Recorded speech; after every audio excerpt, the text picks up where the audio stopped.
उन्होंने अपने समय को दिया है। और परमेश्वर का वचन इस प्रकार से कहता है, पहला कुरिन्थियों उसका 15 अध्याय उसका 58 वचन में इस प्रकार से लिखा है। पढ़िएगा जो कोई पढ़ सकते हो उस वचन को।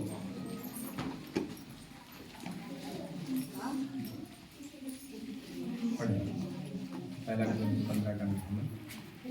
मेरे प्रिय भाइयों, दृढ़ और अटल रहो, दृढ़ और अटल रहो और प्रभु के काम में सर्वदा बढ़ते जाओ। प्रभु के काम में सर्वदा बढ़ते जाओ। वचन कहता है, हे मेरे प्रिय भाई और बहनों, प्रभु में क्या रहना है हमें? सबसे पहली बात, अटल किस बात में रहना है? प्रभु में ही रहना है ना। दृढ़ किस बात में रहना है? प्रभु में रहना है। सबसे पहली बात दृढ़ और अटल रहना है। दूसरी बात, प्रभु के काम में सर्वदा बढ़ते जाना है। हाँ, क्योंकि ये जानते हो कि तुम्हारा परिश्रम प्रभु में व्यर्थ नहीं जाएगा, प्रभु में बेकार नहीं जाएगा। हालेलुया। आपका परिश्रम प्रभु में क्या नहीं जाएगा? बेकार नहीं जाएगा।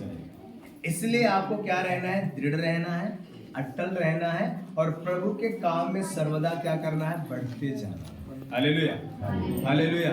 क्योंकि आपने प्रभु में जो भी परिश्रम अभी तक किए हैं या जो आगे आप परिश्रम करेंगे, वो आपका परिश्रम क्या नहीं होगा? व्यर्थ नहीं होगा, बेकार नहीं होगा। Hallelujah, hallelujah. तो आपका परिश्रम प्रभु में क्या नहीं होगा? व्यर्थ। सो इस बात को हमें क्या करना है? समझने की, जानने की जरूरत है और आवश्यकता है। Hallelujah, hallelujah. ऐसा हमने अभी वचन में देखा कि प्रभु में हमारा परिश्रम क्या नहीं होगा? व्यर्थ नहीं होगा। लेकिन काफी लोग परिश्रम तो करते हैं लेकिन उनके परिश्रम का क्या नहीं मिलता? फल। काफी लोगों का परिश्रम का फल नहीं मिलता। कारण क्या है? क्यों उनके परिश्रम का फल नहीं मिलता? क्या आपने कभी गौर किया? लोग परिश्रम तो करते हैं लेकिन उनके परिश्रम का फल नहीं मिलता। क्यों नहीं मिलता? बोलिए, क्या प्रभु का वचन झूठा है? प्रभु का वचन कहता है, प्रभु में तुम्हारा परिश्रम व्यर्थ है नहीं। तुमने जो काम किया है उसका फल तुम्हें मिलेगा।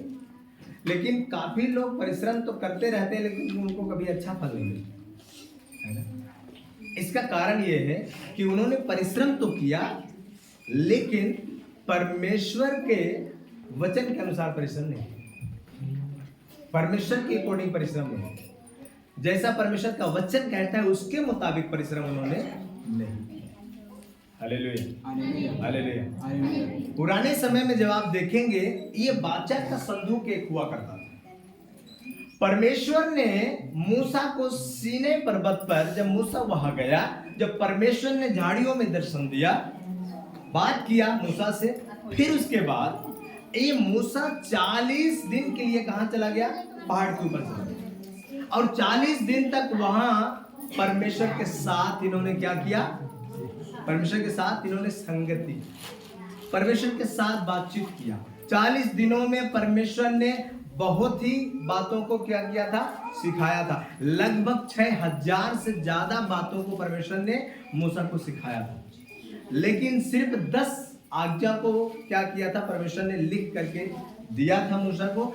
उसमें से जो 4 आज्ञाएं थी वो किसके लिए थी? वो परमेश्वर खुद अपने लिए लिखा था कि मेरे साथ तुम्हारा कैसा संबंध होना चाहिए।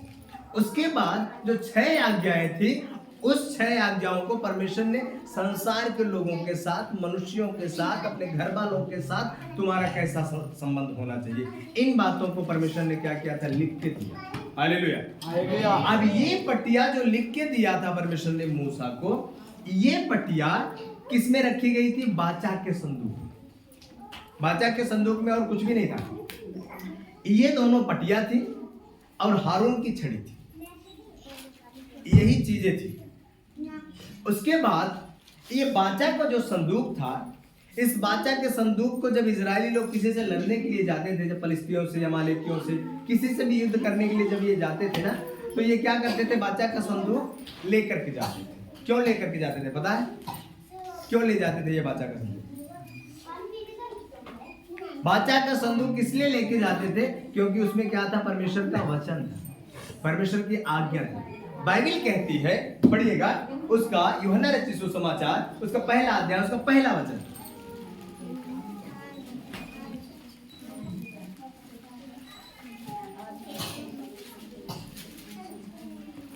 आदि में वचन था आदि में वचन था और वचन परमेश्वर के साथ वचन परमेश्वर के साथ था और वचन परमेश्वर और था। वचन ही परमेश्वर था। आदि में क्या था? वचन था। वचन। आदि मतलब शुरुआत। शुरुआत में वचन था, वचन परमेश्वर के साथ था, वचन परमेश्वर था। समझ रहे हैं? और यही वचन उस वाचा के संदूक में रखा गया था। और जब ये इजरायली लोग वाचा का संदूक लेकर के लड़ाई करने के लिए जाते थे तो ये लड़ाई को हमेशा क्या करते थे? जीतते थे, है ना? बड़े ध्यान से समझिएगा, है ना? तो ये लड़ाई को क्या करते थे? जीतते थे। जब ये वाचा का संदूक लेकर के जाते थे ये लड़ाई को जीतते थे। जानते हैं क्यों जीतते थे? क्यों जीतते थे ये लड़ाई? ध्यान से सुने। जब ये वाचा का संदूक लेकर के जाते थे तो ये लड़ाइयों को क्यों जीतते थे? क्योंकि परमेश्वर का वचन उसके अंदर था, अर्थात परमेश्वर था उनके साथ में। वाचा का संदूक लेकर के जाने का मतलब परमेश्वर उनके साथ में था। Hallelujah, hallelujah, hallelujah, hallelujah. भाई की आवाज क्लियर आ रही है? समझ में आ रहा है? तो ये वाचा का संदूक में क्या था? परमेश्वर का वचन था और ये लेकर के जाते। एक बार क्या हुआ, बड़े ध्यान से सुनिए। एक बार फलिस्तियों ने क्या किया? इनके वाचा के संदूक को क्या किया? इनसे किसी तरह से चुरा लिया। ये वाचा का संदूक चुरा के ले गए, अपने यहाँ रख लिए। अब जब अपने यहाँ ये रख लिए वाचा का संदूक और ये इजरायली लोग जब लड़ाई करने के लिए गए तो ये क्या हो गए? लड़ाई को हार गए। बड़े ध्यान से समझिएगा, मैं आपको समझाना क्या चाहता हूँ। ये लड़ाई को हार गए और जब ये लड़ाई हार गए, काफी लोग मारे गए, तो ये इजरायली लोग जो थे ये सोचने लगे आज तक तो हमने लड़ाई को जीता है लेकिन आज पहली बार हम लड़ाई को हार गए। क्यों? क्यों हार गए? विचार करने लगे, आपस में सोचने लगे क्यों हार गए लड़ाई। भाई यदि मान लीजिए कि आप रोज किसी से लड़ते हो, आप लड़ते नहीं हो ना, आप अच्छे लोग हो, ऐसे लोग लड़ते नहीं है, पर मान लो किसी से लड़ते हो, है ना, और आप रोज जीतते हो, एक दिन आप हार गए तो आपको थोड़ा सा विचार आएगा ना कि आज हम क्यों हार गए? हम तो रोज इससे लड़ते थे और जीत जाते थे, आज क्यों हार गए? है ना? ये इजरायली लोग आपस में बैठ करके, जो बड़े पुरानी लोग थे, है ना, बुजुर्ग लोग थे, ये आपस में विचार करने लगे कि हम लड़ाई क्यों हार गए, उसका कारण क्या है। अच्छा, अभी ये सोचते सोचते सोचते सोचते एक बात इनके माइंड में आई कि लगातार जब हम लड़ाई करने जाते थे तो हम क्या लेके जाते थे? वाचा का संदूक। लेकिन आज ये वाचा का संदूक जब हम लड़ाई करने गए तो हमारे साथ इस बार क्या था? नहीं था। और ये वाचा का संदूक हमारे पास नहीं था, पता नहीं शायद इस कारण तो हम लड़ाई को नहीं हार गए। अब ये लोग क्या करने लगे? अब ये लोग सोचने लगे किसी तरह से हमें वाचा का संदूक वापस लाना है। अभी ये क्या किए? प्लान बनाने लगे। अब ये प्लान बनाते बनाते प्लान बना लिए और फलिस्तियों के पास जो इनका वाचा का संदूक था, किसी तरह से उसको ये लोग फिर से लड़ झगड़ के किसी भी तरह से वापस लाए जब, और उसके बाद जब फिर से ये लड़ाई करने के लिए गए तो ये वाचा का संदूक क्या था? इनके पास था। ये फिर वाचा का संदूक लेकर के गए और जब वाचा का संदूक लेकर के लड़ाई करने के लिए गए फलिस्तीन से, उस बार क्या हुई? ये लड़ाई को जीत गए। हालेलुया। उस बार लड़ाई को ये जीत गए। तब इनकी समझ में आया कि ये वाचा का संदूक हमारे पास ना होने के कारण हम लड़ाई को हार गए थे। परमेश्वर के प्रिय लोगों, मैं आपसे बताना चाहता हूँ वाचा के संदूक में क्या था? क्या था उसमें? परमेश्वर की आज्ञा थी, है ना? परमेश्वर का वचन था और परमेश्वर का वचन था, इसका मतलब परमेश्वर ही था। समझ रहे हैं? बाइबल कहती है ना, आदि में वचन था, वचन परमेश्वर के साथ था, वचन परमेश्वर था। आज आप लड़ाई जाते हैं, क्यों हार जाते हैं? क्यों हार जाते हैं? क्योंकि आपके पास ये वचन नहीं होता, इसलिए हम लड़ाई को क्या करते हैं? हार जाते हैं। पहले वाचा का संदूक एक लकड़ी का बना हुआ होता, समझ रहे हैं? एक लकड़ी का बना हुआ वाचा का संदूक था। आज वाचा का संदूक क्या है? आपको पता है? आज वाचा का संदूक क्या है? क्या है बताइए? वो बादशाह का संदूक लकड़ी का था, वो परमेश्वर के मंदिर में रहा करता था, भवन में रहा करता था। आज बादशाह का संदूक क्या है? आज बादशाह का संदूक हमारा और आपका हृदय है। समझ रहे हैं? हमारा और आपका हृदय है ना? क्या है? हमारा और आपका हृदय है। बोलिए, मेरे पीछे बोलिए, बादशाह का संदूक मेरा हृदय है। परमेश्वर का वचन मेरे हृदय में है। क्या है परमेश्वर का वचन आपके हृदय में? बोलिए ना, है कि नहीं है? नहीं होगा तो आप समझिएगा, आप लड़ाई हार जाएंगे। बादशाह का संदूक आपका हृदय है, और उस हृदय में क्या है? परमेश्वर का वचन। और ये जीवन क्या है? परमेश्वर का मंदिर है। बाइबल कहती है ना, पहला कुरिन्थियों का 3:16 वचन कहता है ना, पढ़िएगा, पढ़िए, पहला कुरिन्थियों 3:16।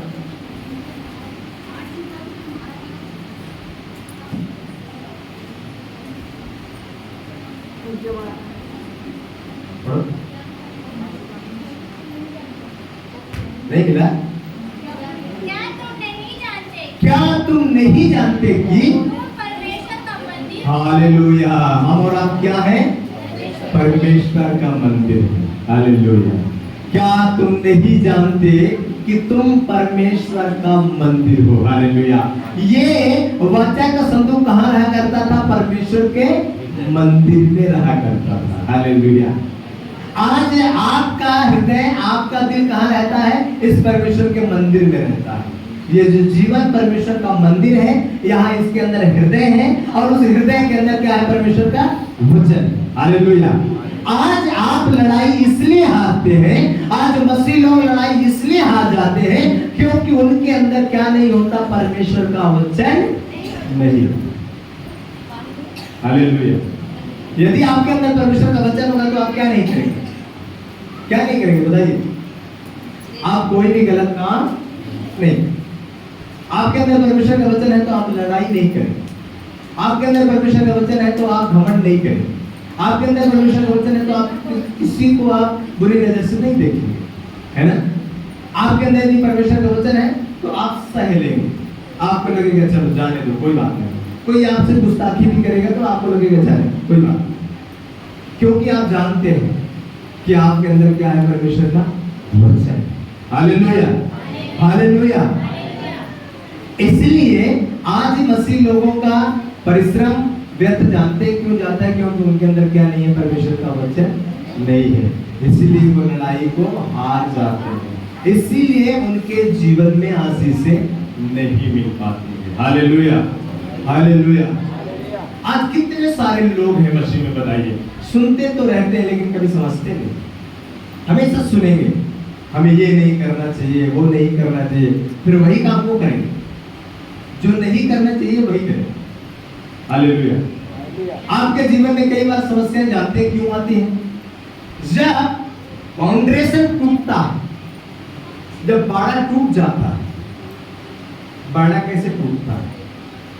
बाड़ा कैसे टूटता है? परमेश्वर ने जो बाड़ा बनाया आपके लिए, वो बाड़ा कैसे टूटता है? जब आप परमेश्वर के मुताबिक काम नहीं करेंगे तो बाड़ा टूटेगा, और जब बाड़ा टूटेगा तो जीवन अस्त व्यस्त हो जाएगा, दुर्दशा हो जाएगी। नेहमिया की पुस्तक में आप देखते हैं ना, वहां पर लिखा है, यदि उसको पढ़ना चाहते हैं तो पढ़िएगा। नेहमिया उसका पहला अध्याय, उसका 3रा वचन देखें।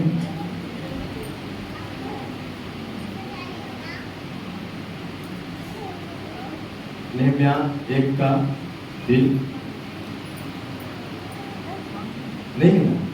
कुछ लोगों को पता भी नहीं है नेहमिया है कहाँ। हाँ, उन्होंने मुझसे कहा, चलिए, जिनको नहीं पता है नेहमिया कहाँ है तो आप मत खोलिए, आप सुनिए, नहीं तो सुन भी नहीं पाएंगे। हाँ, उन्होंने मुझसे कहा, हाँ, जो बचे हुए लोग हाँ, बंधुआई से छोड़कर हाँ, उस प्रांत में रहते दूसरा वचन से पढ़े तब अधिक समझ में आएगा। तब हनान नामक हाँ, मेरा एक भाई, हाँ, और यहूदा से आए हुए हाँ, कई एक पुरुष आए। हाँ, तब मैंने उनसे हाँ, उन बचे हुए यहूदियों के विषय, हाँ, उस यरूशलेम से आए हुए कुछ व्यक्तियों से ये नेहमिया पूछ रहा है हाल चाल। ये नेहमिया कहाँ है? राजा के यहाँ है, लेकिन ये फिर भी अपने लोगों का हाल चाल पूछ रहे हैं, मेरे लोग कैसे हैं। हाँ, उन यहूदियों के विषय जो बदुआई से छूट गए थे, उन यहूदियों के विषय में जो बदुआई से छूटे थे, जो गुलामी से छूटे थे, जिनको परमेश्वर ने गुलामी से छुड़ाया, मिस्र की गुलामी से छुड़ाया। हमें और आपको परमेश्वर ने छुड़ाया है गुलामी से कि नहीं छुड़ाया? छुड़ाया कि नहीं छुड़ाया? बहुत बड़ी गुलामी में हम और आप थे, लेकिन वहां से परमेश्वर ने क्या कर दिया? छुड़ा लिया। हम छुड़ाए हुए लोग हैं, लेकिन ये छुड़ाए हुए लोगों के बारे में पूछ रहे हैं, वो कैसे हैं इन दिनों में? हम तो राजा के यहाँ हैं, त्याऊ का काम करते हैं, लेकिन मेरे लोग कैसे हैं? हाँ, और यरूशलेम के विषय में पूछा, और यरूशलेम के विषय में पूछ रहा है। उन्होंने मुझसे कहा, अब ये लोग नेहमिया से कह रहे हैं, हाँ, जो बचे हुए लोग, जो बचे हुए लोग बदुआई से छूटकर, बदुआई से छूटकर उस प्रांत में रहते हैं, उस प्रांत में रहते हैं, वे बड़ी दुर्दशा में पड़े हैं। वो बड़ी दुर्दशा में पड़े हैं। हालेलुया। वो कहाँ कैसे हैं? बड़ी दुर्दशा में। अब आप मुझे बताइए, क्या परमेश्वर ने जब उनको छुड़ाया तो क्या इसलिए छुड़ाया था कि ये दुर्दशा में पड़े? बोलिए ना। परमेश्वर ने आपको चुन लिया संसार में से, आप प्रभु के पास आ गए, तो क्या परमेश्वर ने इसलिए आपको चुना है संसार में से कि आप बीमारी में पड़े रहो, आप गरीबी में पड़े रहो, आप समस्या में पड़े रहो? किस लिए चुना परमेश्वर ने आपको? बताइए। परमेश्वर ने इसलिए चुना, मेरा बेटा मेरी बेटी मेरे साथ आनंद करो, मेरे साथ राज्य करो। लेकिन क्यों आज मसीह लोग समस्याओं में रहते हैं? क्यों आज मसीह लोग परेशानियों में रहते हैं? क्यों आज गरीबी में जूझ रहे हैं, एक एक पैसे के लिए मोहताज हैं? क्यों? क्या जानते हैं क्यों ऐसा है? कहीं ना कहीं उनके जीवन का जो बाउंड्रेशन था, जो बाउंड्री वाला परमेश्वर ने बनाया था कि इनके जीवन में कोई परेशानी न आए। क्योंकि बाइबल स्पष्ट रूप से हमें बताती है कि परमेश्वर ने क्या किया है? बाड़ा को बांधा। हालेलुया। परमेश्वर ने क्या बांधा है? बाड़ा को बांधा है। और यहाँ पर ये कह रहा है कि उनकी बहुत दुर्दशा है। पढ़िएगा। और उनकी निंदा होती है, और उनकी निंदा हो रही है, उनकी बड़ी दुर्दशा में पड़े हुए हैं वो लोग। जो लोग छुड़ाए हुए थे तो बड़ी दुर्दशा में है, उनकी बड़ी निंदा हो रही है। हाँ, क्योंकि यरूशलेम की शहरपनाह शहरपनाह मतलब बाउंड्री, जो बाउंड्री होती है ना, यरूशलेम की शहरपनाह टूटी हुई है। यरूशलेम की बाउंड्री टूटी हुई है। परमेश्वर के लोग बड़े ध्यान से सुनिएगा। जिस शहरपनाह से उनकी सुरक्षा होती थी, जो शहरपनाह बाहरी आक्रमण आने से रोकती थी, जो शहरपनाह बाहरी आतंक आने से रोकती थी, जो शहरपनाह दुश्मनों को आने से रोकती थी, जो शहरपनाह नाना प्रकार की समस्याओं को आने से रोकती थी, वो शहरपनाह टूट चुकी है। इसलिए उनकी दशा दुर्दशा में। Hallelujah, hallelujah. बड़े ध्यान से समझिएगा। शहरपनाह टूट चुकी है। और आगे, और उसके फाटक जले हुए हैं। जिस फाटक के द्वारा उनकी रक्षा होती थी, वो फाटक जला हुआ है, वो शहरपनाह टूटी हुई है। इसलिए आज वो बड़ी दुर्दशा में पड़े हुए हैं। हालेलुया। आज मसीह लोगों की दुर्दशा जानते हैं क्यों है? कहीं न कहीं उनके सुरक्षा की जो बाड़ा था, उनकी सुरक्षा के लिए जो बाउंड्री बनाई गई थी, कहीं न कहीं वो टूट चुकी है। कहीं न कहीं परमेश्वर की जो वाचा उनके लिए थी, उस वाचा को उन्होंने तोड़ा है।